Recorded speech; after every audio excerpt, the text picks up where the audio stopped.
40 دن ہوئی، اور کچھ اللہ کے بندے نئے تازہ ارادوں کے ساتھ، نیتوں کے ساتھ اپنے 4 مہینے کی تیاری کرنے کے لیے اپنے گھر واپس ہو گئے۔ اللہ پاک ہمارے اور آپ کے یہاں جمع ہونے کو اور اجتماع کو اپنے کرم سے قبول فرمائے، کہو زور سے آمین۔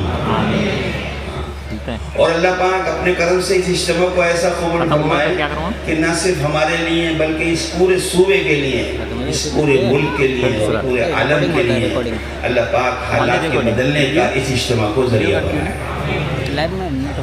اس سے میرے دوستوں ہماری درخواست اور گزارش یہ ہے، جتنے حضرات بھی یہاں ہیں ہر مجلس میں اپنے آپ کو محتاج بنا کر بیٹھیں،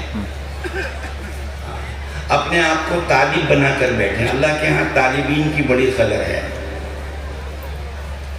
اسی طلب کے ساتھ سنیں گے تو انشاءاللہ فائدہ ہوگا، اور اللہ پاک کہنے والوں سے وہ کہلوائے گا جو ہماری اور آپ کی سب کی ضرورت کی باتیں ہوں گی۔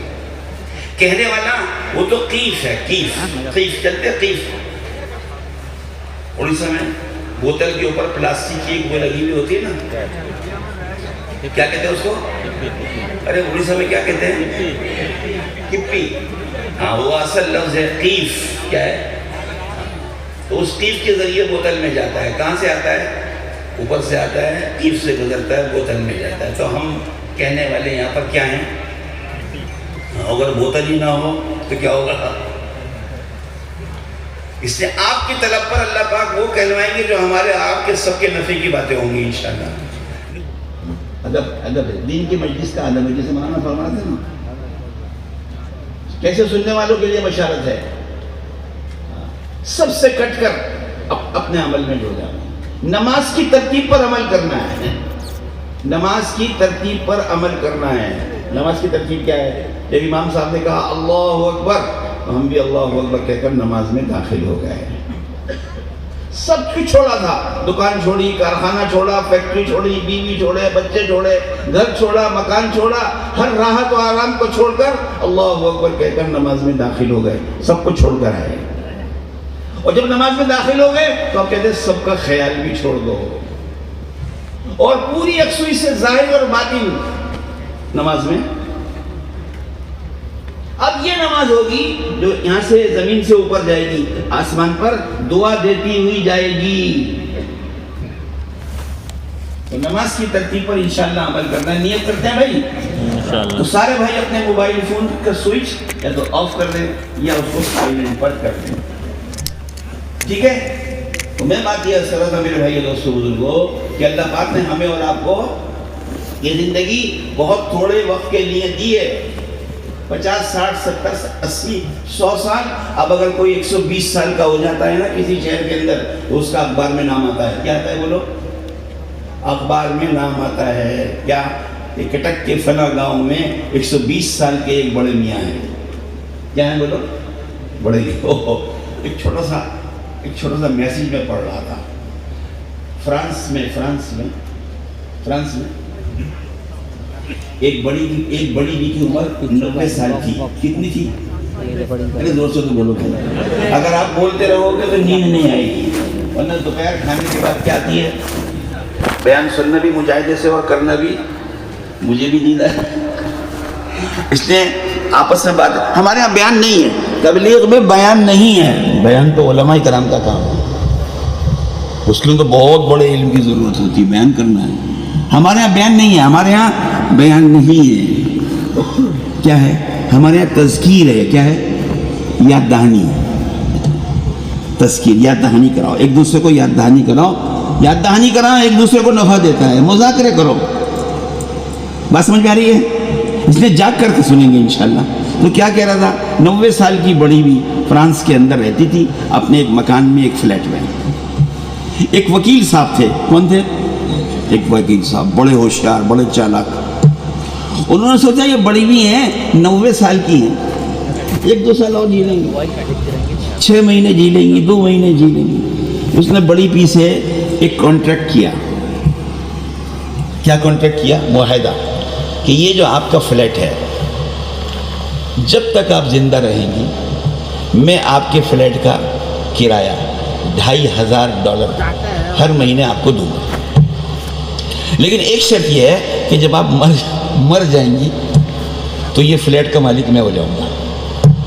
وکیل تو وکیل ہوتے ہیں نا ہوشیار, وکیل تو ہوشیار ہوتے ہیں نا. کوئی وکیل تو نہیں ہے بھائی اس میں مجمع میں, بھائی برا نہیں ماننا, وکیل بڑے تیز ہوتے ہیں بھائی, اللہ وکیلوں سے سب کو بچائے.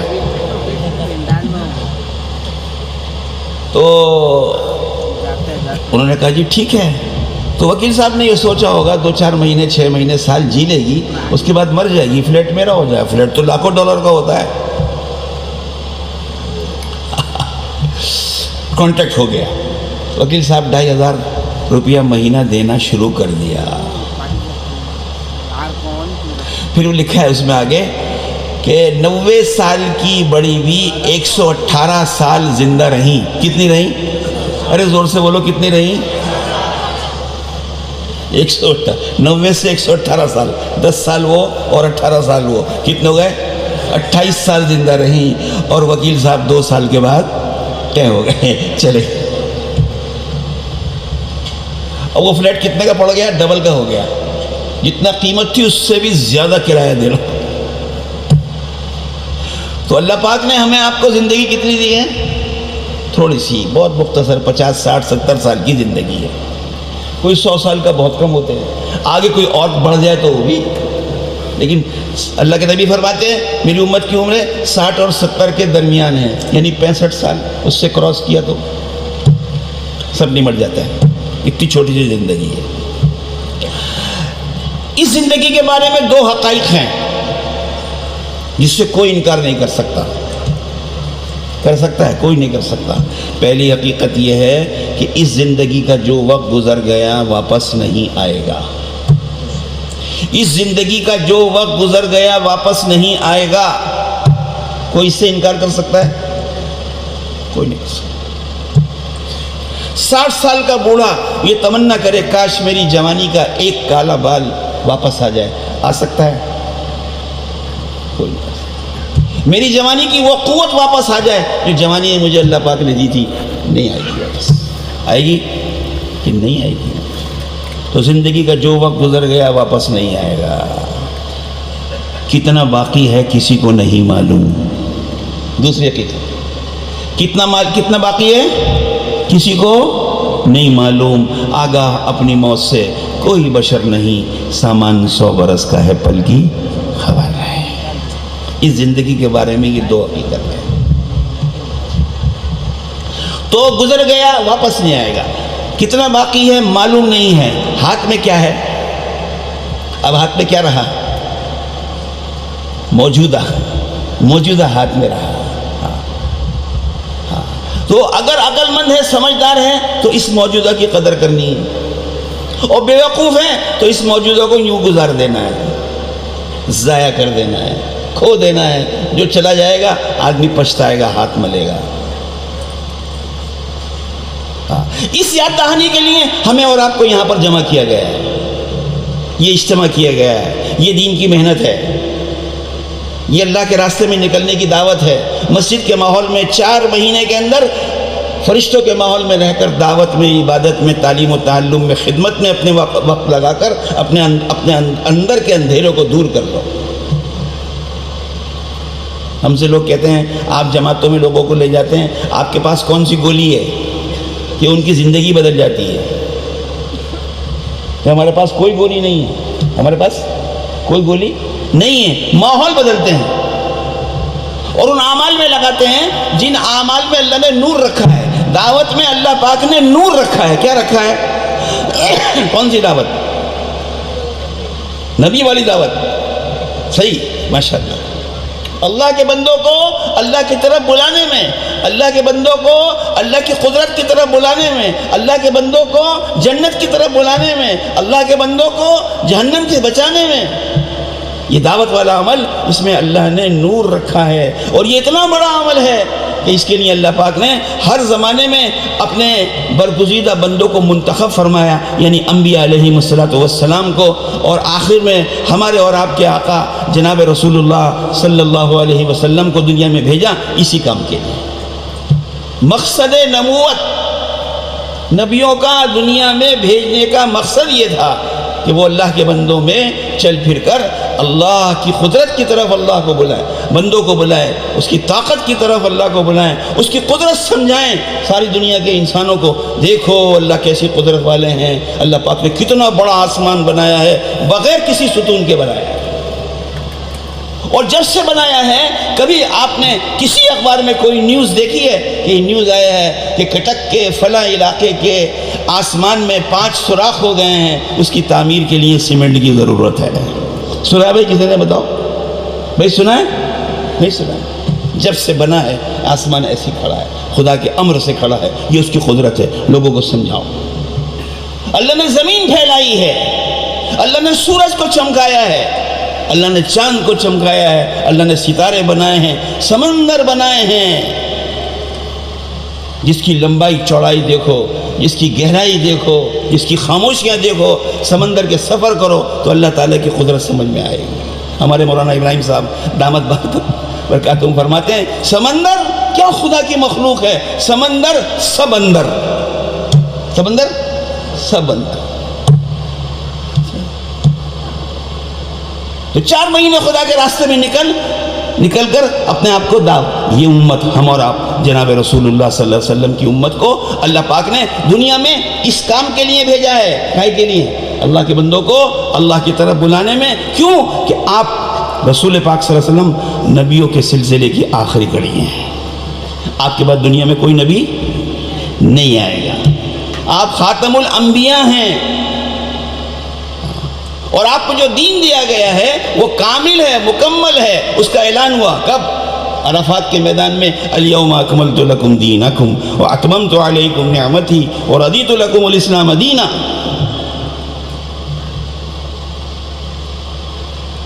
امت بنائی ہے۔ حضرت بلال حبشہ سے آئے ہیں، صہیب رومی روم سے آئے ہیں،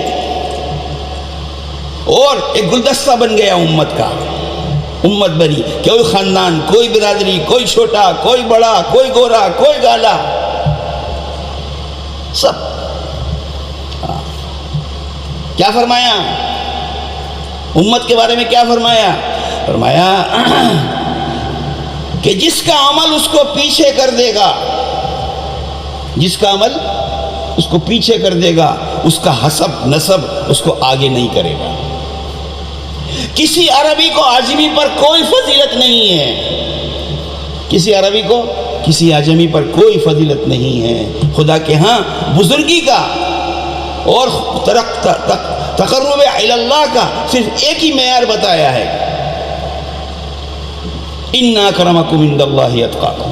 ہمارے نزدیک بزرگی والا، ہمارے نزدیک مقرب محترم کون ہے؟ جو ہم سے ڈرنے والا ہے، بس ایک اسٹینڈرڈ ہے اور کچھ نہیں، کچھ نہیں۔ تو کیا کہتے ہیں کہ خدا کے راستے میں 4 مہینے میں ان اعمال میں نکلو، کہیں میں نکلو، اور اپنے آپ کو اس میں لگاؤ، دعوت میں، عبادت میں۔ اللہ پاک نے انسانوں کو اور جنات کو دنیا میں بھیجا ہی اس لیے ہے، وما خلقت الجن والانس الا لیعبدون، کہ ہم نے جنات کو اور انسان کو دنیا میں کائے کے لیے بھیجا ہے؟ اپنی عبادت کے لیے۔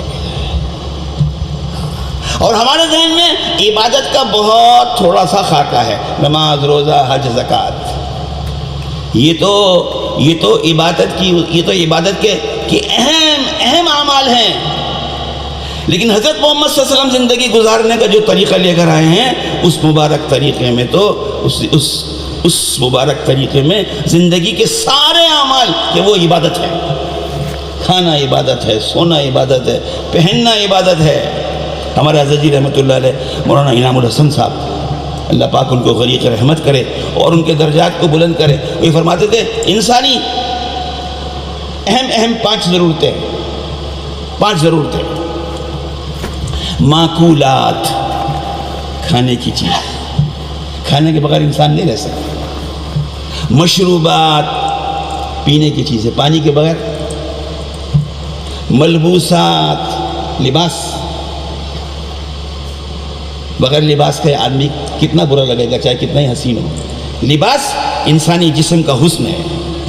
معقولات، مشروبات اور ملبوسات، پھر مسکونات، رہنے کے لیے مکان، رہنے کے لیے مکان،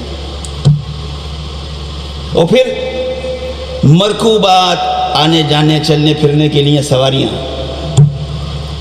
اور پھر منکوحات، نکاح، انسانی ضرورتیں ہیں۔ دیکھو نکاح کے نام سن کے سب خوش ہو گئے، سب کے چہرے کھل گئے۔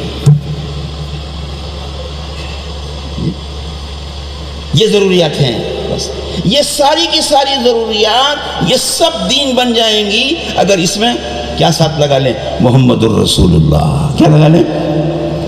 کھانے میں محمد الرسول اللہ، پینے میں محمد الرسول اللہ، پہننے میں محمد الرسول اللہ، مکان بنانے میں محمد الرسول اللہ، سواریوں میں، نکاحوں میں۔ ہماری شادیوں میں کیا ہوتا ہے؟ ہماری شادیوں میں کیا ہوتا ہے؟ کیا ہوتا ہے شادیوں میں؟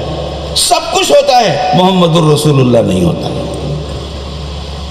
پنڈال بنایا لاکھوں روپے کا، لائٹنگ کی لاکھوں روپے کی، کھانے کھلائے لاکھوں کروڑ روپے کے، کتنا اسراف ہوتا ہے شادیوں میں۔ الامان الحفیظ، اللہ ہم سب کی حفاظت فرمائے۔ تو ہم نے جو عبادت کا مفہوم اپنے ذہن میں رکھا ہے میرے دوستو، وہ بہت بڑا مفہوم ہے۔ ایمان والے کی زندگی کے سارے اعمال عبادت ہیں، محمد الرسول اللہ۔ تو دعوت میں، عبادت میں، اور عبادت جب تک صحیح نہیں ہو سکتی جب تک اس کو سیکھیں گے نہیں۔ تعلیم و تعلم، سیکھنا سکھانا، سیکھنا سکھانا۔ جو جانتے ہو دوسروں کو سکھاؤ، جو نہیں جانتے سیکھو، جو جانتے ہو دوسروں کو سکھاؤ، جو نہیں جانتے سیکھو۔ ہاں، قرن اول میں سیکھنے سکھانے کا یہی رواج تھا، کوئی کتاب نہیں تھی، یہاں تک کہ قرآن بھی اکٹھا نہیں تھا۔ جو جانتے ہو بتاؤ، جو نہیں جانتے سیکھو، سیکھنا سکھانا، بغیر سیکھے سکھائے۔ آج ہمارے لیے دین پر چلنا اس لیے مشکل ہے کہ ہم نے دین کو سیکھا نہیں ہے، ہم نے دین کو سیکھا نہیں ہے۔ اگر آدمی سیکھ لیں تو جہاز جیسا سواری اڑانا آسان ہے، اور نہ سیکھے تو سائیکل جیسی سواری جو بہت آسان ہے اس کا چلانا مشکل ہے، کیونکہ سیکھا نہیں۔ تو تعلیم و تعلیم۔ اور چوتھا عمل یہ خدمت۔ تمام اللہ کی مخلوق اللہ کی عیال ہے، الخلق عیال اللہ۔ ایک مسلمان ساری دنیا کے انسانوں کی خدمت کے لیے دنیا میں آیا ہے، بغیر مذہب کی تفریق کے۔ ہر بیمار کی فکر کرے، بھوکوں کو کھانا کھلانا، ننگوں کو کپڑا پہنانا، بے گھروں کے لیے گھر کا انتظام کرنا، ہر پریشان کی پریشان حالی، یہ اس کا کام ہے، خدمت کرنا۔ عبادت سے جنت ملتی ہے اور خدمت سے تو جنت کا بنانے والا ملتا ہے۔ ان اعمال میں اپنے آپ کو وقت لگا کر ان اعمال کا نور پیدا کرو تاکہ اندر کا اندھیرا ختم ہو جائے، اور اندر کے اندھیرا چھٹنے کے بعد اس نور میں اپنی زندگی غلط جو ہے وہ نظر آنے لگے، اور آدمی توبہ کرے اور راستہ پلٹ دے۔ یہ 4 مہینے کی تاثیر ہے، ان اعمال کی تاثیر ہے۔ وہ میرے بھائیو، دوستو، بزرگوں، میں نے عرض کیا اللہ پاک نے ہمیں اور آپ کو یہاں پہنچایا ہے، ہم خود نہیں آئے ہیں، اللہ پاک نے ہم کو یہاں بھیجا ہے۔ کوئی بھی عمل خیر، کوئی بھی عمل خیر بغیر خدا کی توفیق کے وجود میں نہیں آ سکتا۔ آدمی ایک مرتبہ سبحان اللہ بھی بغیر خدا کی توفیق کے نہیں کہہ سکتا۔ اب دیکھو نا، یہ رجب کا مہینہ چل رہا ہے، کون سا مہینہ چل رہا ہے؟ یہ ذرا زور سے بولے، کون سا مہینہ ہے؟ رجب۔ آئندہ کون سا آئے گا؟ شعبان۔ اور اس کے بعد کون سا آئے گا؟ رمضان۔ رمضان نہیں، رمضان۔ کون سا آئے گا؟ رمضان۔ ہاں، اللہ پاک ہم کو عافیت کے ساتھ رمضان تک پہنچا دیا۔ اللہ کے نبی علیہ السلام جب رجب شروع ہوتا تھا تو آپ کی دعائیں یہ ہوتی تھی، اللہم بارک لنا فی رجب و شعبان۔ پڑھ لیجئے ایک مرتبہ آپ بھی، فی رجب و شعبان و بلغنا رمضان۔ اللہ ہمارے رجب میں برکت دے، ہمارے شعبان میں برکت دے، اور ہم کو رمضان تک پہنچا دے۔ کیا معلوم ہوا؟ پہنچنا ہمارے بس میں نہیں ہے، اللہ چاہیں گے تو پہنچیں گے، ورنہ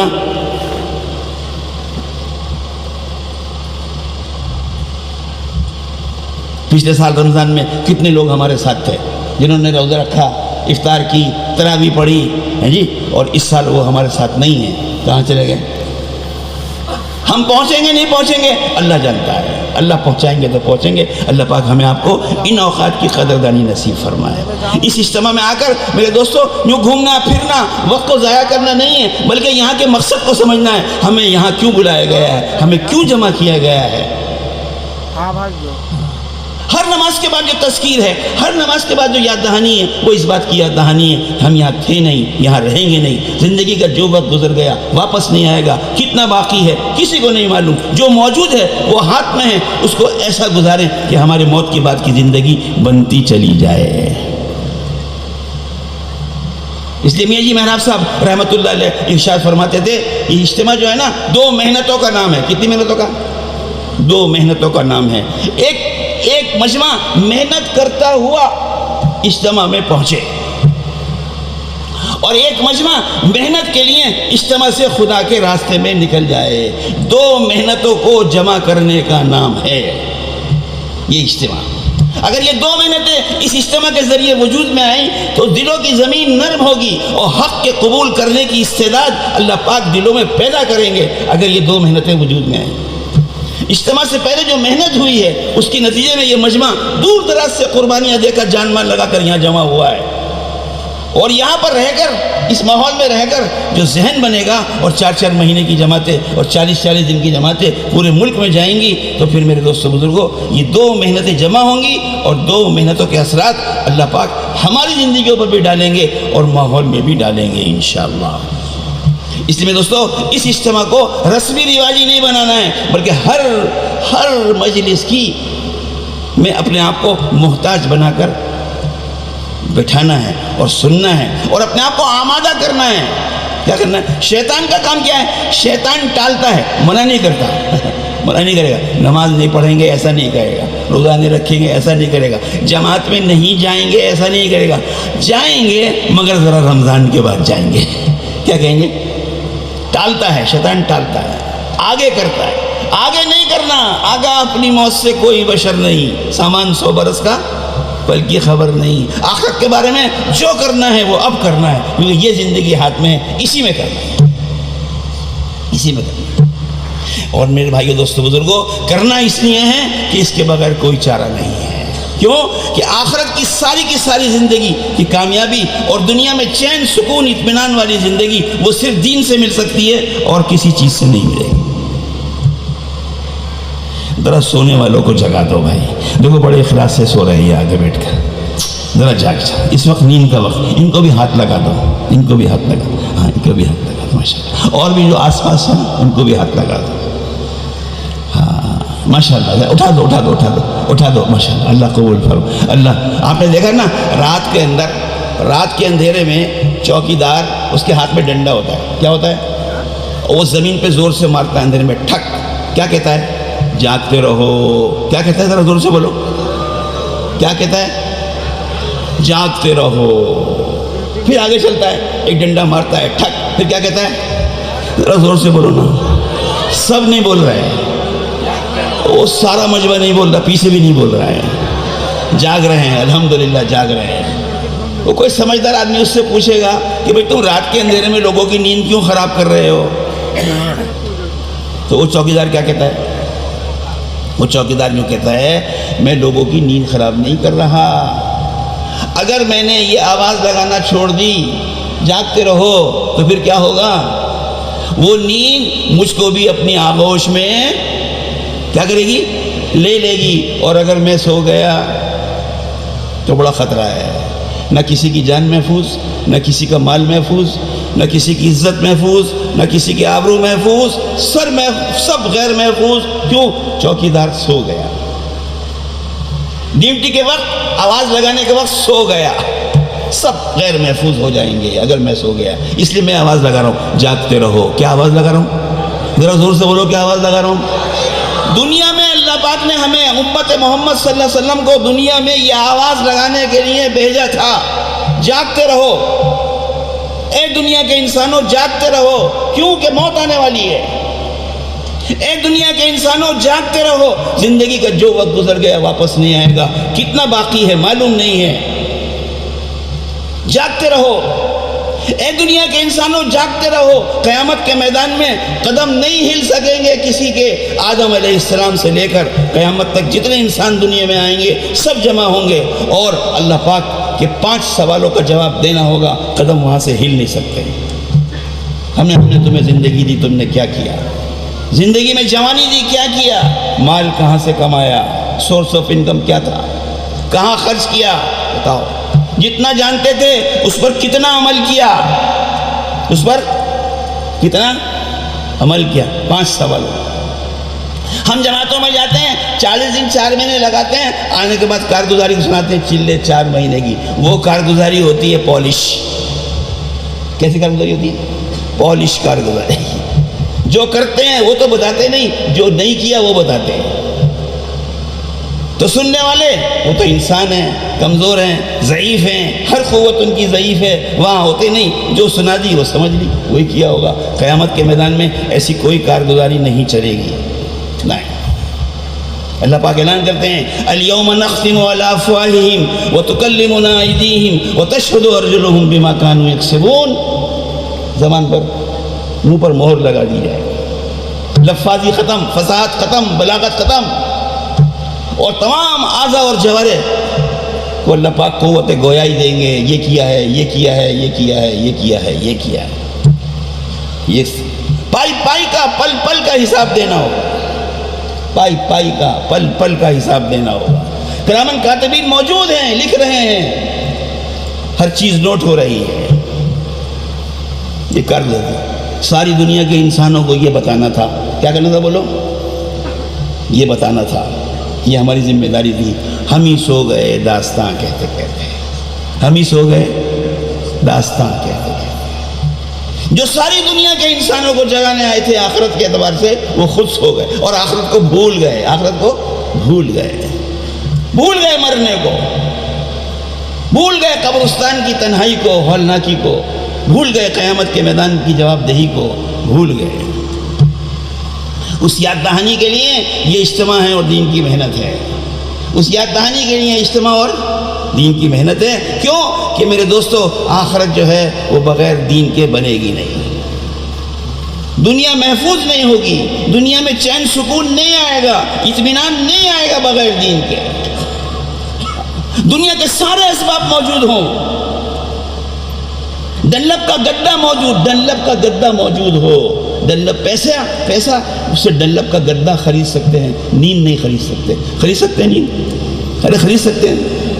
مئی جون کی سخت سردی کے اندر پیسے سے اے سی لگا سکتے ہیں، اس سے نیند نہیں خرید سکتے ہیں، اس سے نیند نہیں خرید سکتے۔ جب دینی زندگی وجود میں آئے گی، ایمانی زندگی وجود میں آئے گی، اللہ کی پسندیدہ وہ زندگی جو جناب رسول اللہ صلی اللہ علیہ وسلم کے واسطے سے اللہ پاک نے ہمیں عطا فرمائی ہے، وہ زندگی جب ہماری زندگی میں آئے گی تو بغیر تاج کے بادشاہ ہوں گے۔ کیا ہوں گے بولو؟ بغیر تاج کے بادشاہ ہوں گے۔ اس مبارک زندگی کی برکت سے دلوں کا سکون دیں گے۔ کون دیں گے؟ دلوں کا چین اور سکون دیں گے۔ ہاں، دوسروں کے دلوں میں محبت ڈال دیں گے، اسباب کی برکتیں دیں گے۔ تھوڑے سے اسباب ہوں گے، اللہ برکت سے کام چلائیں گے، دعا کی قوت دیں گے اس مبارک زندگی میں۔ ہاں، اور اگر نہیں تو پھر میرے دوستو بزرگوں، دلوں کا چین کھینچ لیا جائے گا۔ ہاں، دشمنیاں قائم کی جائیں گی، عداوتیں قائم کی جائیں گی، اسباب کی برکت سے محروم کیا جائے گا۔ کماتے کماتے بوڑھے ہو جائیں گے، کمر ٹیڑھی ہو جائے گی، ضرورتیں پوری نہیں ہوں گی اور دعائیں قبول نہیں ہوں گی، زندگیاں تنگ کر دی جائیں گی۔ معیشتاً ضنکا حیاتاً طیبہ، دینی زندگی ہو بے دینی زندگی۔ اللہ پاک کی زندگی پر دلوں میں محبوبیت ڈالتے ہیں، محبت ڈالتے ہیں۔ کب تک بات کرنی؟ کب تک بات کرنی؟ اچھا، امام زین العابدین رحمۃ اللہ علیہ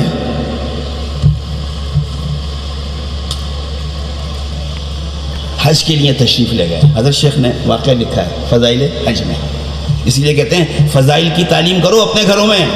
کیا کرو؟ گھروں میں کیا کرو؟ اپنے گھروں میں فضائل کی تعلیم کرو. اپنے گھروں میں دین کو لانا ہے تو فضائل کی تعلیم کا حلقہ گھروں میں کرو. حکایت صحابہ، فضائل نماز، فضائل ذکر، فضائل قرآن، یہ کتابیں فضائل کی کتابیں. صدقات، ان فضائل کے ذریعے جب تک فضائل نہیں سنیں گے اور نہیں سنائیں گے، عمل کے لیے تحریک ہی پیدا نہیں ہوگی. اگر اپنے گھروں میں فضائل کی تعلیم شروع کی تو ہم خود اپنی آنکھوں سے بے دینی کے وہ سوراخ جہاں سے بے دینی داخل ہوتی ہے، اللہ پاک اپنی آنکھوں سے ہم بند ہوتے ہوئے دیکھیں گے فضائل کی تعلیم کے ذریعے. تو یہ سارا مجمع نیت کرے کہ انشاءاللہ اپنے گھروں میں فضائل کی تعلیم کریں گے. کون کون کرے گا؟ ماشاءاللہ، اللہ پاک قبول فرمائے. مسجدوں میں محتاج بن کر تعلیم کے حلقے میں بیٹھیں گے. مسجدوں میں محتاج بن کر، اپنے آپ کو محتاج بنا کر تعلیم کے حلقے میں بیٹھیں گے. یہ تعلیم وہ ہے جس کے ذریعے سے میرے دوست بزرگوں عمل کی قیمت سامنے آئے گی، عمل کے لیے ذوق اور شوق پیدا ہوگا.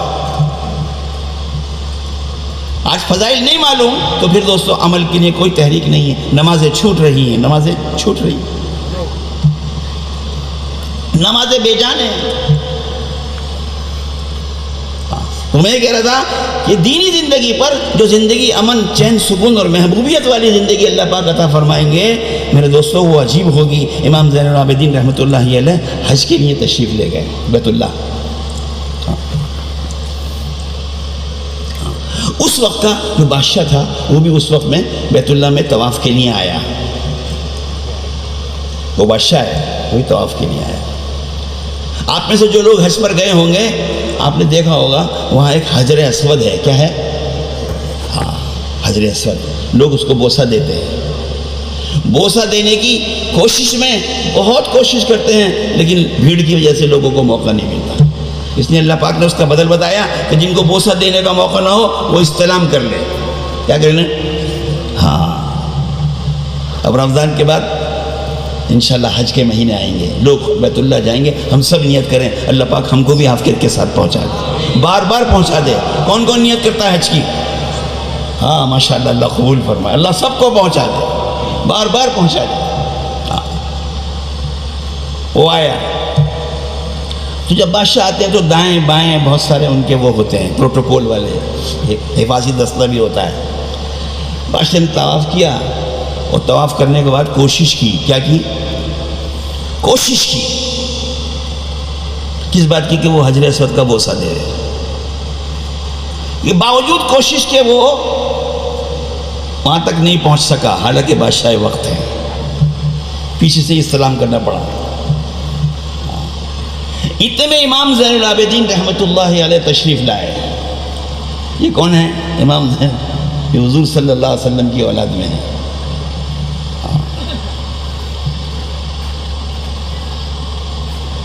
امام زین العابدین رحمۃ اللہ علیہ کی لوگوں کے دلوں میں بڑی محبوبیت تھی. ایمان و عمل سے جو زندگی اللہ پاک دیتے ہیں اس سے دلوں کی تسخیر ہوتی ہے، دلوں میں محبتیں آ جاتی ہیں، لوگ محبت کرتے ہیں. جیسے ہی دیکھا امام صاحب تشریف لائے ہیں زین العابدین رحمۃ اللہ علیہ اور انہوں نے کوشش کی حجر اسود کی طرف بڑھنے کی تو سارا مجمع ایسا پھٹ گیا. کیسے؟ یوں ایسے پھٹتا چلا گیا اور زین العابدین رحمۃ اللہ علیہ بڑھتے چلے گئے اور جا کر حجر اسود کو بوسہ دیا اور یوں ہی پیچھے آ گئے. اور بادشاہ وقت یہ منظر دیکھ رہا تھا. کیا رہا تھا؟ بولو کیا دیکھ رہا تھا؟ کون دیکھ رہا تھا؟ اوہو، اس نے دیکھا اس کے دل میں اچانک حسد پیدا ہوا. کیا پیدا ہوا؟ حسد. یہ بیماری ہوتی ہے. حسد ایک بیماری ہے، ایک گناہ ہے جو دینداروں میں پیدا ہوتا ہے. کہیں پیدا ہوتا ہے؟ یہ تبلیغ میں بھی ہوتا ہے ایک دوسرے سے حسد. حسد کیا مطلب ہے؟ اس کو جو نعمت ملی ہے یہ کیوں ملی ہے، مجھے کیوں نہیں ملی؟ خدا کی تقسیم میں آدمی ٹانگ اڑاتا ہے. تو جو خدا کی تقسیم میں ٹانگ اڑائے گا اللہ پاک اس کو چھوڑیں گے؟ تو نیت کر لو کسی سے حسد نہیں کریں گے انشاءاللہ. حسد نہیں کریں گے. ہمارے ماحول میں حسد بہت ہے. اس کو کیوں دیا، مجھے کس نے دیا؟ کیوں؟ اللہ کی مرضی ہے، مجھے اس کو دے. تو اس کے دل میں یہ پیدا ہوا حسد. تو جو آس پاس تھے نا، ہمارے دلی کی جماعت میں تو زبان میں ان کو چمچے کہتے ہیں. کیا کہتے ہیں؟ آپ کے یہاں کیا کہتے ہیں؟ آپ کے یہاں بھی یہ کہتے ہیں؟ کٹک میں بھی یہ کہتے ہیں. آس پاس والے جو ہوتے ہیں، کبھی کبھی دیگ سے زیادہ چمچہ گرم ہوتا ہے. کیا ہوتا ہے؟ دیگ سے زیادہ آس پاس والا وہ گرم ہوتا ہے. اس چمچے کو نہیں معلوم کہ تیرے اندر گرمی جو ہے وہ دیگ کی ہے، تیری اصل نہیں ہے. وہ خوش ہوتا رہتا ہے، دیگ میں پڑا ہوا میں بھی گرم ہوں. تو اس میں سے کسی نے پوچھا یہ کون ہے؟ اچھا بادشاہ جانتا تھا زین العابدین رحمۃ اللہ علیہ کو. اس کے اندر حسد پیدا ہوئی، تو مجھے نہیں معلوم کون ہے. غصہ آ گیا. کیا آ گیا؟ غصے میں حسد بھی پیدا ہوتا ہے، حسد میں غصہ پیدا ہوتا ہے. میں نہیں معلوم کون ہے، میں نہیں جانتا. حالانکہ وہ جانتا تھا.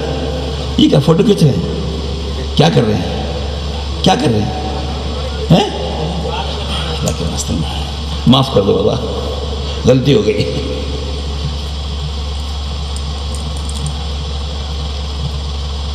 غصہ، میں نہیں جانتا کون ہے. وہی قریب میں ایک عربی شاعر تھا. عربوں کو اللہ تعالیٰ نے یہ قدرت دی ہے کہ وہ فی بدیہی لکھتے ہیں، فوراً اشعار. ان کی فصاحت اور بلاغت کے قصے مشہور ہیں عربوں کے. فرزدق اس کا نام تھا شاعر کا. وہ سارا میں منظر دیکھ رہا تھا، زین العابدین رحمۃ اللہ علیہ کا بڑھنا، بوسہ دینا، بادشاہ کو جگہ نہ ملنا، اور پھر اس کے بعد ان کے لوگوں کا پوچھنا، یہ سب دیکھ رہا تھا. اور بادشاہ کے جواب بھی سن رہا تھا. کیا؟ میں نہیں جانتا. جیسے ہی اس نے کہا میں نہیں جانتا، وہ برابر میں کھڑا تھا. اس نے فوراً عربی میں اشعار لکھے. عربی کے اشعار مجھے یاد نہیں ہے، اگر وہ عربی کے اشعار مجھے یاد ہوتے تو میں آپ کو سناتا. آپ عربی نہیں جانتے، لیکن وہ اشعار میں اتنی چاشنی ہے کہ آپ کا کلیجہ پھٹ جاتا، اور میرا زبان اور میرا کلیجہ پھٹ جاتا. ایسے اشعار. تو نہیں جانتا؟ تیرے جاننے نہ جاننے سے کیا ہوتا ہے؟ تیرے جاننے نہ جاننے سے کیا ہوتا ہے؟ ان کو آسمان جانتا ہے، زمین جانتے ہیں، سورج جانتا ہے، چاند جانتا ہے، ستارے جانتے ہیں. ان کو لوح جانتی ہے، کرسی جانتی ہے. اور ان کی شان تو یہ ہے، ان کی شان تو یہ ہے کہ اگر یہ حجر اسود کو بوسہ نہ دے سکیں تو حجر اسود خود ان کے پاس چل کر آئے. اس کا حسد اور بڑھ گیا، بادشاہ کا حسد اور بڑھ گیا. گرفتار کر لو اس کو، ارسٹ ہم، گرفتار کر لو اور ڈال دو جیل میں. فرزدق کو گرفتار کر لیا گیا، جیل میں ڈال دیا گیا. بات ختم ہو گئی. حضرت شیخ نے تو اتنا لکھا ہے، آگے ایک کتاب میں لکھا ہے کہ رات کی تنہائی میں زین العابدین رحمۃ اللہ علیہ اس سے رات کو جیل میں ملنے گئے. کس سے؟ شاعر سے، فرزدق سے ملنے گئے. اور کہا میری وجہ سے تم کو بہت تکلیف ہوئی، تم جیل کے اندر آ گئے. اس وقت میرے لیے کوئی خدمت ہو تو بتاؤ، میرے لیے کوئی خدمت ہو تو بتاؤ، میں تمہاری خدمت کروں. اس نے کہا آپ سے کیا خدمت لیں گے، آپ سے کیا لیں گے، آپ سے کچھ نہیں لیں گے. جن کے لیے کیا ہے انہی سے بدلہ لیں گے. جن کے لیے کیا ہے انہی سے بدلہ لیں گے. ہاں اتنا ضرور ہے، قیامت کے میدان میں جب نانا جان کا سامنا ہو تو ہماری بھی سفارش کر دیجیے، ہماری بھی سفارش. تو ایمان و عمل کی زندگی پر اللہ پاک دلوں میں محبوبیت ڈال دیتے ہیں، اور بے دینی کی زندگیوں پر اللہ پاک دشمنیاں قائم کرتے ہیں. باپ بیٹے کا دشمن ہوتا ہے، بھائی بھائی کا دشمن ہوتا ہے، پڑوسی پڑوسی کا دشمن ہوتا ہے، شوہر بیوی کا دشمن ہوتا ہے، بیوی شوہر کی دشمن، یہاں تک کہ اولاد وہ دشمن ہو جاتی ہے. دل کس کے ہاتھ میں؟ اللہ کے ہاتھ میں. تو ایمان و عمل کی زندگی پر، دینی زندگی پر میرے دوستو دلوں میں اطمینان دیں گے، چین دیں گے، سکون دیں گے، دوسروں کے دلوں میں محبوب بنائیں گے، اسباب کی برکتیں دیں گے، دعا کی قبولیت دیں گے. اور بے ایمانی اور بے دینی کی زندگی پر کیا کریں گے؟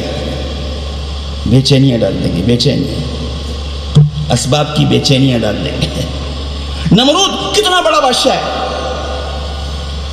بادشاہی تخت اس کے پاس ہے، حکومت اس کے پاس ہے، حکومت اس کے پاس ہے، زندگی صحیح نہیں ہے، زندگی صحیح نہیں ہے. تو اس کے ان اسباب کے اندر اللہ تعالیٰ کی سنت یہ ہے کہ اللہ پاک کسی کے اسباب نہیں چھینتے ہیں. کبھی کبھی ایسا بھی ہوتا ہے، نہیں، اللہ کی قدرت یہ ہے کہ اللہ پاک اسباب میں پریشانیاں ڈال دیتے ہیں. نمرود کی بادشاہت کو چھینا نہیں ہے، بادشاہ ہے، تخت پر بیٹھتا ہے، اس کی زندگی کو میں بے چینیاں ڈالنے کے لیے ایک چھوٹی سی حقیر مخلوق کو اللہ پاک نے پریشانی کا ذریعہ بنا دیا، مچھر۔ کسے؟ ترتیب یہ ہونی چاہیے کہ نمرود کو پریشان کرنے کے لیے، اس کا مقابلہ کرنے کے لیے کیا ہونا چاہیے؟ کوئی بڑی نمرودی طاقت لانی چاہیے۔ اللہ پاک اپنی قدرت بتانا چاہتے ہیں، ہم کو پہچانو ہم کون ہیں۔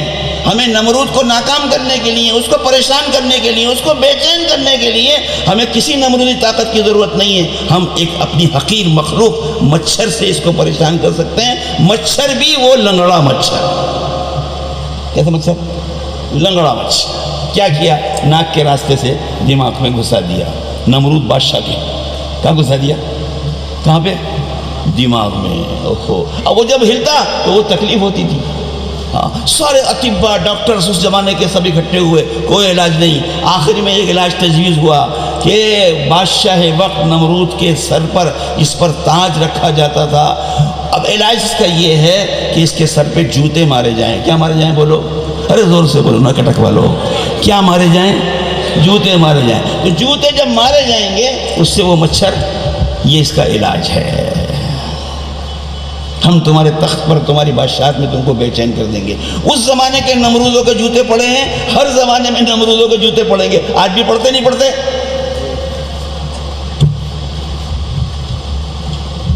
کوئی بات سمجھ میں آ رہی ہے؟ اور دیکھو ہمیں اور آپ کو، ہم نے تو نمرود کو دیکھا نہیں، ہم نے تو وہ قصے ہی سنے ہیں اور پڑھے ہیں۔ ہمیں تو دکھایا اللہ میاں نے ایک حقیر مخلوق، ایک وائرس جو نظر بھی نہیں آتا۔ ابھی لاک ڈاؤن ہوا تھا نا، ارے کیا ہوا تھا؟ ارے کیا ہوا تھا؟ سب نے دیکھا، لاک ڈاؤن، سب بند، ہندوستان بند، امریکہ بند، روس بند، یورپ کے سارے ڈیولپ کنٹریز بند۔ خوف ہے، وائرس ہے۔ کیا ہو گیا؟ خوف، نظر بھی نہیں آتا ہے۔ کتنی سی مخلوق، وہ تو یہ امت اور ہم اور آپ اپنے کام پر نہیں تھے، ورنہ یہ زمانہ تھا، یہ وقت تھا ساری دنیا کے انسانوں کو خدا کی قدرت سمجھانے کا۔ اے دنیا کے انسانوں، تمہاری ٹیکنالوجی خدا کی قدرت کے سامنے اس حقیر مخلوق کی وجہ سے فیل ہو گئی۔ تو امت اپنے کام پر نہیں تھی، ورنہ ایک ٹرننگ پوائنٹ تھا۔ لاک ڈاؤن نہیں تھا، وہ تھا، ایک ہمارے بزرگ کہہ رہے تھے ایک اجتماع میں، کہہ رہے ہیں وہ لاک ڈاؤن نہیں تھا، وہ تھا لک ڈاؤن۔ کیا تھا؟ انگریزی سمجھتے ہیں کٹک والے؟ ارے سمجھتے ہیں؟ لک ڈاؤن، نیچے دیکھو۔ لاک ڈاؤن نہیں تھا، لک ڈاؤن۔ اوپر مت دیکھو، ہواؤں میں مت اڑو، نیچے دیکھو۔ یاد دلا ہے تمہیں، یاد دلا رہے ہیں اپنے قدرت کا ہم۔ ایسی خطرناک چیز اللہ نے ساری دنیا کے انسانوں کی ٹیکنالوجی کو فیل کر دیا، سب بند کر دیا، زمین آسمان سب بند، سب لاک ڈاؤن، گھروں کے اندر خوف طاری کر دیا۔ کیا کر دیا؟ خوف۔ ایسے ایسے مناظر دیکھے، اللہ حفاظت فرمائے کبھی دوبارہ نہ آئے وہ، اللہ ہم سب کو معاف فرمائے۔ باپ کی باڈی ناش، اور کورونا میں اس کا انتقال ہوا۔ 4 جوان بیٹے ہیں، باڈی کو ہاتھ نہیں لگا رہے خوف کی وجہ سے۔ کیا نہیں کر رہے؟ نہلا نہیں رہے ہیں، غسل نہیں دے رہے ہیں، اسپتال والوں نے نہلایا نہیں، ایسے ہی ریپ کر دیا۔ کیا کر دیا؟ ایسے ہی ریپ کر دیا، ہاتھ نہیں لگایا، دور سے وہ جو خرچہ ہوتا ہے نا اس سے یوں کر کے گڑھے میں پھینک دیا۔ ایسے منظر دنیا دکھائے لوگ، ایسے منظر دیکھیں ہم۔ یہ تو ساری دنیا کے انسانوں کو بات سمجھانی تھی اس وقت تو، لیکن کیا کریں، امت اپنے کام پر نہیں تھی، اپنی ڈیوٹی پر نہیں تھی، ورنہ آج ساری دنیا کا نظام بدل جاتا۔ میرے بھائیو دوستو بزرگو، یہ تبلیغ کی محنت وہ مبارک زندگی کو اپنی زندگی میں لانے کے لیے ہے جس کے ذریعے سے دلوں کا چین آئے گا، دوسروں کے دلوں میں محبوبیت آئے گی، اسباب کی برکتیں ملیں گی، دعاؤں کی قبولیت ملے گی، اور زندگیاں بغیر اسباب کے آسان ہو جائیں گی، پاکیزہ زندگیاں ملے گی، حیاتاً طیبہ ملے گی، اور نہیں تو پھر زندگی کو تنگ کر دیں گے اور پریشان کر دیں گے۔ راستہ نکلو خدا کے راستے میں 4 مہینے کے لیے اور 40 دن کے لیے، اور نکل کر اس ماحول میں رہو جہاں دعوت، عبادت، تعلیم و تعلم اور خدمت، ان اعمال میں اپنے آپ کو لگاؤ، ضروریات میں وقت کم سے کم لگاؤ، سنت کے مطابق ہر عمل کرنا سیکھو، کسی سے سوال مت کرو، نہ زبان کا سوال کرو نہ دل کا سوال کرو، نہ فضول خرچی کرو، نہ آپس میں بے تکلف رہو. ان اعمال کی پابندی کرتے ہوئے 4 مہینے خدا کے راستے میں لگاؤ. اللہ پاک ان اعمال کے نور کی برکت سے اندر کا اندھیرا دور کریں گے اور گناہ روشن نظر آئیں گے. اپنے گناہ نظر آئیں گے روشنی میں. آج اندھیرا ہے تو سارے اعمال اپنے گناہ نظر نہیں آ رہے. آدمی جو ہے نا دودھ کو اندھیرے میں پانی سمجھتا ہے اور پانی کو دودھ سمجھتا ہے اندھیرے میں. ہمارے ہندوستان میں آج بھی ہمارے ہندوستان کے اندر میرے بھائیوں دوستوں بزرگوں ایسے گاؤں ہیں جہاں پر لائٹ نہیں ہے. بغیر لائٹ کے رہتے ہیں لوگ. جماعتیں ہر جگہ جاتی ہیں. ایک ایسے گاؤں میں جماعت پہنچ گئی جہاں لائٹ نہیں تھی. رات میں اندھیرا. امیر صاحب بیچارے بوڑھے آدمی تھے بھائی نورالدین صاحب. امیر صاحب بوڑھے آدمی, ان کو صبح دوائی کھانی. مقامی لوگ سے دودھ خریدا. کیا خریدا؟ دودھ.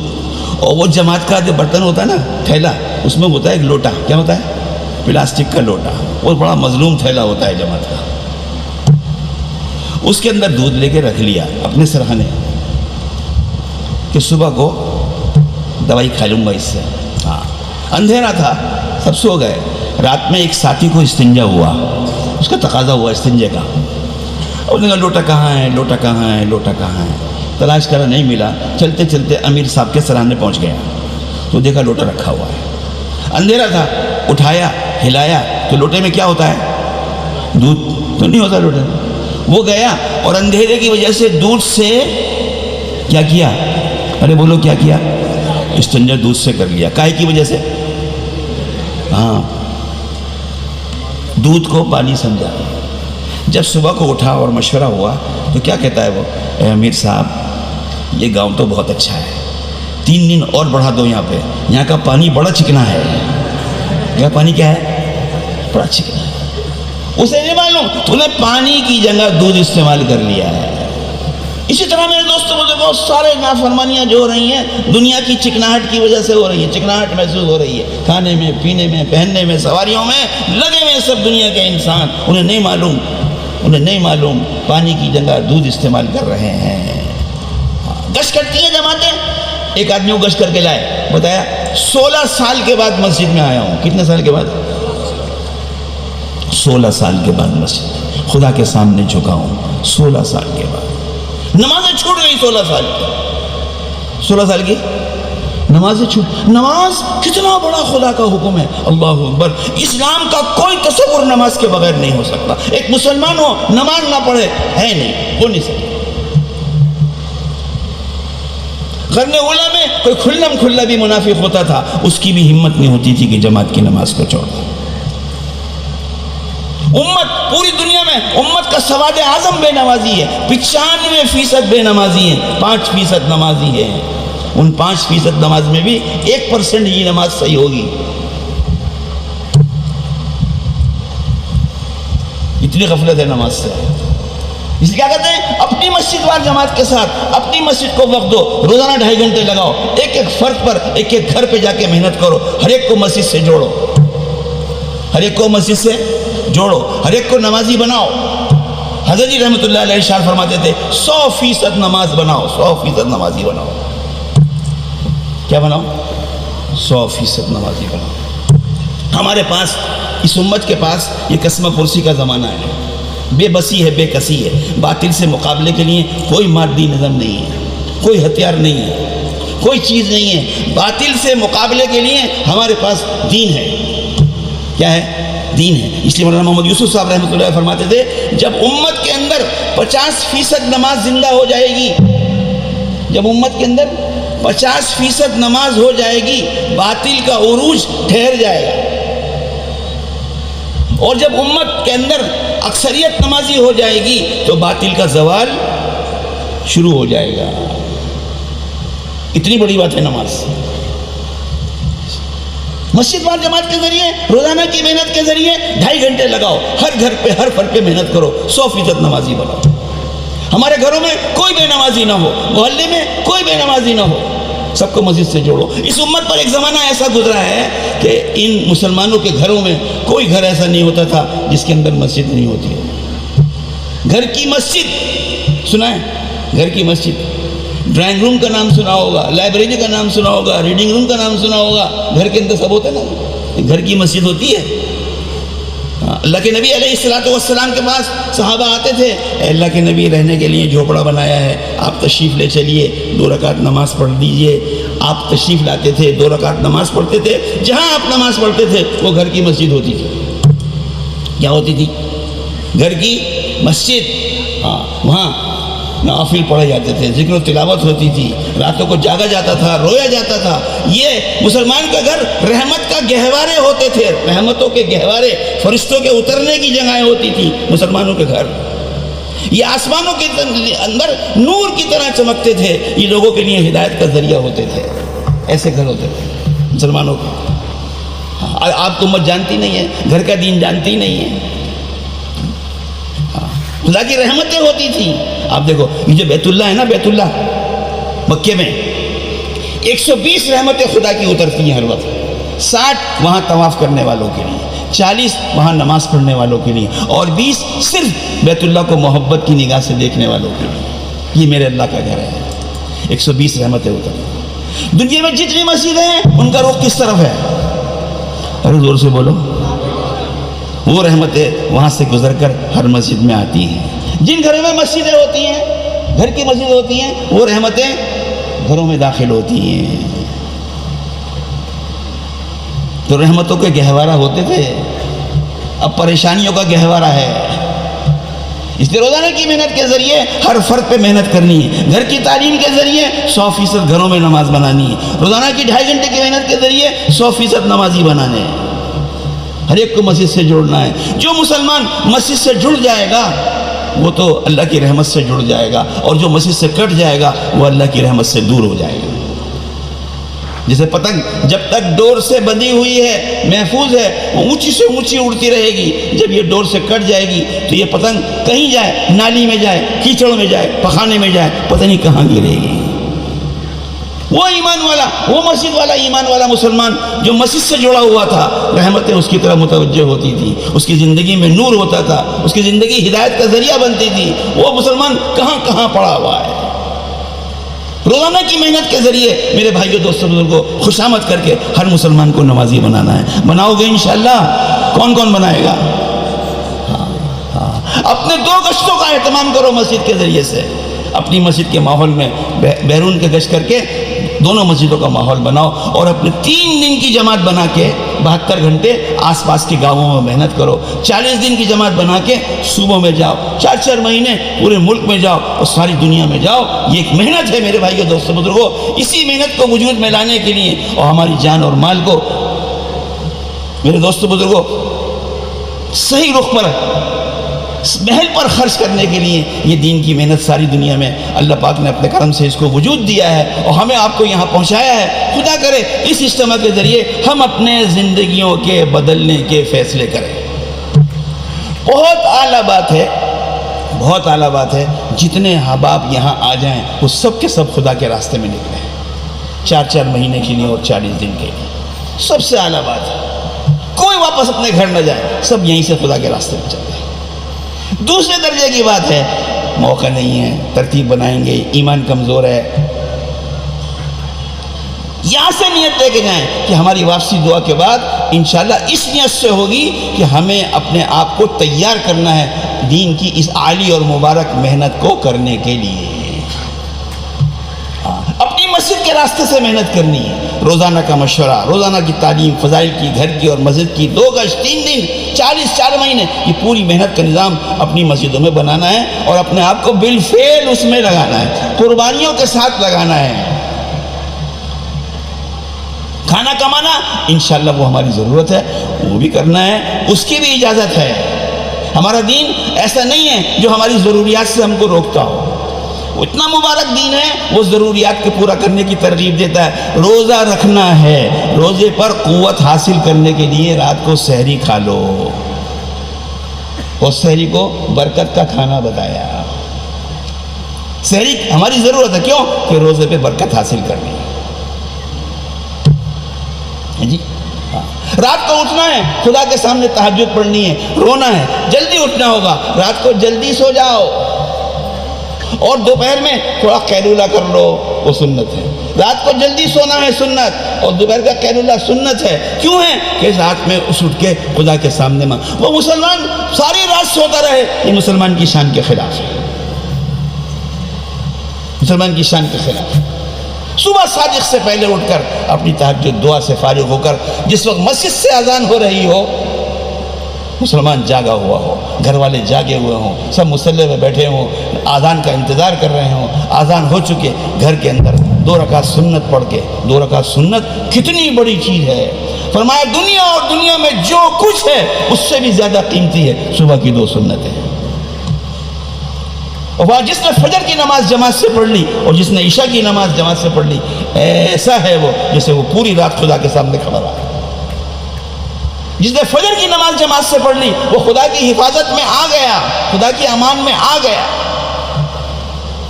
حفاظت میں آ گیا۔ صبح کی برکتیں اور ہماری غفلتیں اللہ ہماری حفاظت فرما۔ اس لیے سارا نیت کرو صبح میں انشاءاللہ جاگیں گے۔ کون کون جاگے گا؟ فجر کی نماز جماعت سے پڑھیں گے، عشاء کی نماز جماعت سے پڑھیں گے، ہمارے گھر میں کوئی بے نمازی نہیں ہوگا، سب فجر کی نماز پڑھیں گے، قرآن کی تلاوت کریں گے، دعائیں کریں گے، اپنی مسجد میں مشورہ کریں گے۔ اللہ کے نبی کی دعا ہے، اے اللہ میری امت کے صبح کے کاموں میں برکت دے، چاہے دنیا کا کام ہو چاہے دین کا کام، صبح کے کاموں میں برکت۔ ایک زندگی ہے جس کو سیکھنا ہے میرے دوست، وہ زندگی سے ہماری دنیا ہی بنے گی۔ ایک دھوکہ مسلمان کو یہ لگ گیا کہ ہم بے دین ہوں گے، بے دینی کی زندگی گزاریں گے تو اس کا نقصان جو ہوگا وہ آخرت میں ہوگا، مرنے کے بعد ہوگا، جب مریں گے دیکھ لیں گے۔ ایسا نہیں ہے، یہ دھوکہ ہے۔ اگر بے دینی کی زندگی گزاریں گے، دین نہیں ہوگا، پہلے تو دنیا کا نقصان ہوگا، دنیا میں بے چینیاں آئیں گی، دنیا میں دشمنیاں آئیں گی، دنیا میں بے برکتیاں آئیں گی، دنیا میں دعاؤں کی قبولیت نہیں ملے گی، آخرت میں جو ہوگا وہ ہوگا۔ نہ خدا ہی ملے گا، نہ مثال سنم، نہ ادھر کے رہیں گے نہ ادھر کے رہیں گے، دنیا بھی نہیں ملی، آخرت بھی نہیں ملی، سب برباد ہو جائے گا بے دینی کی وجہ سے۔ اللہ نے اپنا کرم فرمایا، فضل فرمایا، اس زمانے میں دین کی محنت کو عام کر دیا۔ ہر صوبے میں، ہر ضلع میں، ہر بستی میں محنت ہو رہی ہے، جو چاہے لگ کر اپنی زندگی کو بنا لے، لیکن لگنا پڑے گا، چلنا پڑے گا، قدم اٹھانا پڑے گا، خدا کے وعدوں پہ یقین کرنا پڑے گا، حضرت محمد صلی اللہ علیہ وسلم کی دعاؤں پر یقین کرنا پڑے گا۔ شیطان ڈرائے گا، شیطان کیا کرے گا؟ شیطان کیا کرے گا؟ ڈرائے گا۔ شیطان فقر سے ڈراتا ہے، فاقے سے ڈراتا ہے۔ شیطان فقر سے ڈرائے گا، فاقے، دنیا برباد ہو جائے گی، فقیر ہو جاؤ گے، لٹ جاؤ گے، برباد ہو جائے گی، شیطان ڈرائے گا۔ اور اللہ کے نبی علیہ الصلوۃ والسلام کیا دعا دے رہے ہیں؟ اللہ کے دین کی محنت کرو، یہ جنت کے دروازوں میں سے ایک دروازہ ہے۔ اللہ کا کام کرو، یہ جنت کے دروازوں میں سے ایک دروازہ ہے، اس سے تمہاری تنگیاں، تمہارے غم، تمہارے ہم اٹھا لیے جائیں گے اور تمہاری زندگیوں میں برکت آئے گی۔ اللہ کے نبی فرما رہا ہے، زندگیوں میں کیا آئے گی؟ رحمتیں اتریں گی، برکتیں اتریں گی، محبوبیت اترے گی، اور زندگی چین اور سکون کے ساتھ گزرے گی۔ اور جب موت کا وقت آئے گا تو میرے بھائیو، دوستو، بزرگوں، ایسی آسانی سے موت نکلے گی، آئے گی جیسے آٹے میں سے نمک، جیسے آٹے میں سے باٹ، ایسے نکل جائے گی۔ ہاں، اور یہ دیکھے گا اور جو کہے گا قدمونی قدمونی، مجھے جلدی لے چلو، مجھے جلدی لے چلو، کیونکہ وہ ساری کامیابیاں نظر آ رہی ہیں، وہ ساری باغ و بہار نظر آ رہی ہے جس کی خبریں تھیں۔ اللہ پاک ہمیں اور آپ کو ایسی زندگی گزارنے کی توفیق عطا فرما۔ پہلے تو یہ سارا مجمع اس کی نیت کرے، دین کی اس مبارک محنت کو انشاءاللہ ہم اپنی زندگی کا مقصد بنائیں گے۔ کیا بنائیں گے؟ کس کس نے بنایا؟ ذرا کھڑے ہو کے نیت کرو، ذرا حرکت کرو، کھڑے ہو کے نیت کرو۔ ہم سب اپنے اس مبارک محنت کو اپنی زندگی کا مقصد بنائیں گے۔ جو بیٹھے انہوں نے نیت نہیں کی، ارے کھڑے ہو، پیچھے والے بھی کھڑے ہو، جتنے پیچھے والے بیٹھے ہیں سب کھڑے ہو جاؤ، سب آسمان پہ لکھ لیں گے اللہ میاں۔ اللہ پاک قبول فرمائے، زندگی، پوری زندگی اس مبارک دین کے تابع کر کے، دین کی محنت کے تابع کر کے انشاءاللہ گزاریں گے، اور اللہ پاک توفیق دے، اپنا کرم فرمائے، فضل فرمائے، نقد خدا کے راستے میں نکلیں گے انشاءاللہ۔ 4 مہینے کے لیے اور 40 دن کے لیے اب انشاءاللہ عصر کے بعد بھی بیان ہوگا، نکاح بھی ہوں گے، مغرب کے بعد بہت تفصیلی بیان ہوگا، تشکیل ہوگی، اس میں اپنے نام پیش ہونا، اور آخری مجلس ہوگی، اس میں دعا ہوگی، سب شریک ہونا۔ اب سے لے کر دعا تک یہیں رہنا ہے، اپنے آپ کو اعمال میں لگانا ہے، گھومنے پھرنے میں، وقت ضائع کرنے میں اور ادھر ادھر کی باتیں کرنے میں اپنے آپ کو نہیں لگانا ہے۔ مقصد پر اپنے آپ کام کو لگانا ہے. قربانی والا مجمع ہے, قربانی یہاں سے وجود میں آنی چاہیے, اور قربانی اللہ کو بہت پسند ہے. انشاءاللہ بھائی کریں گے انشاءاللہ, اللہ ہمیں آپ کو قبول فرمائے. آپ تھوڑی دیر آرام بھی کر لیں, عصر کی تیاری بھی کر لیں, تاکہ آگے کی 2 مجلسوں میں بشاشت کے ساتھ بات سنیں اپنے بڑوں کی. سو کر نہیں سننا, جاگ کر سننا ہے انشاءاللہ. کریں گے؟ اللہ آسان فرمائے. سبحان اللہ و بحمدہ, سبحانک اللہم و بحمدک, نشہد ان لا الہ الا انت نستغفرک.